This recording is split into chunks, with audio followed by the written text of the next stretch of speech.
Good morning, everyone. It's indeed a pleasure to be here and an honor. I'd like to thank the NNI for inviting me. I've had a greatest opportunity, especially last night with dancing and meeting all of my colleagues. I look forward to this session. We have a very prestigious panel, and I think we'll have an exciting session. But before we begin, I'd like to introduce my co-moderator, and if you'd like to come and take your seat.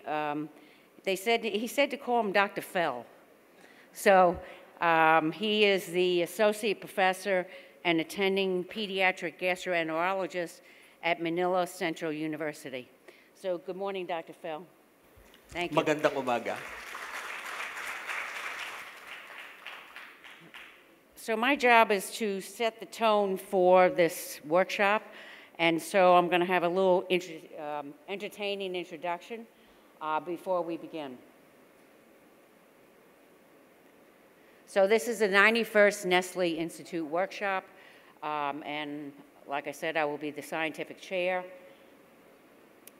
And just to open up the session, the New York Times wrote an article in 2013 on how has breakfast evolved, featuring the history of breakfast in the United States from 1811 to 1961. A short history of what was common at the time, from leftover leg of ham, fried fish, biscuits, to the breakfast staples that currently rule on our kitchen table.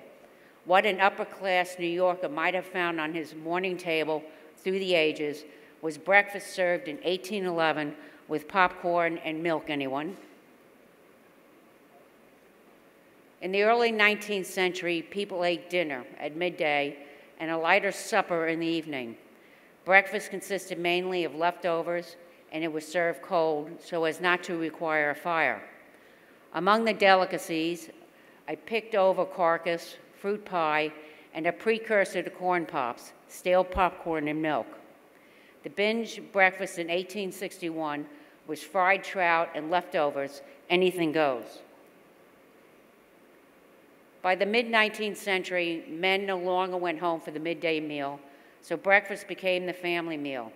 Nearly everything was potential morning fare: fried trout, broiled ham, eggs, muffins, and rice waffles. The continental breakfast in 1911 was cornflakes, eggs, and bacon.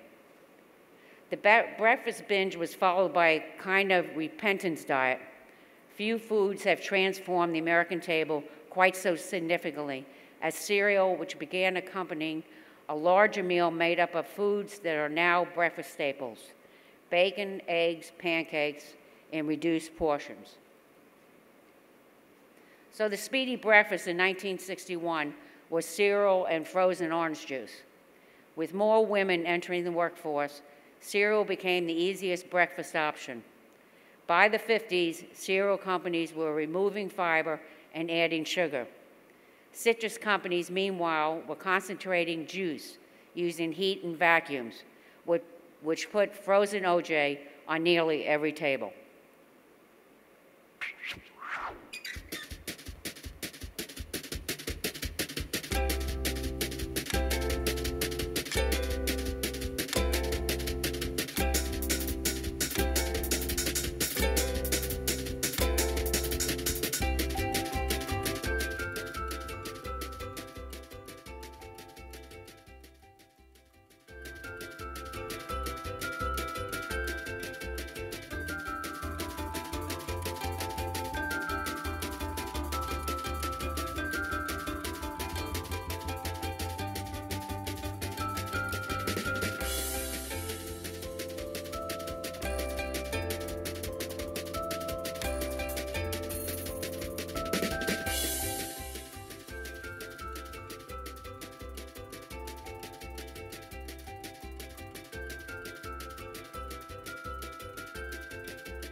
So let me ask all of you, what did you have for breakfast this morning?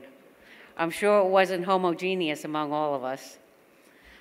So just briefly, our distinguished panel will be presenter Professor Gibney, Professor Karagunis, myself, and Dr. Sunram Lee.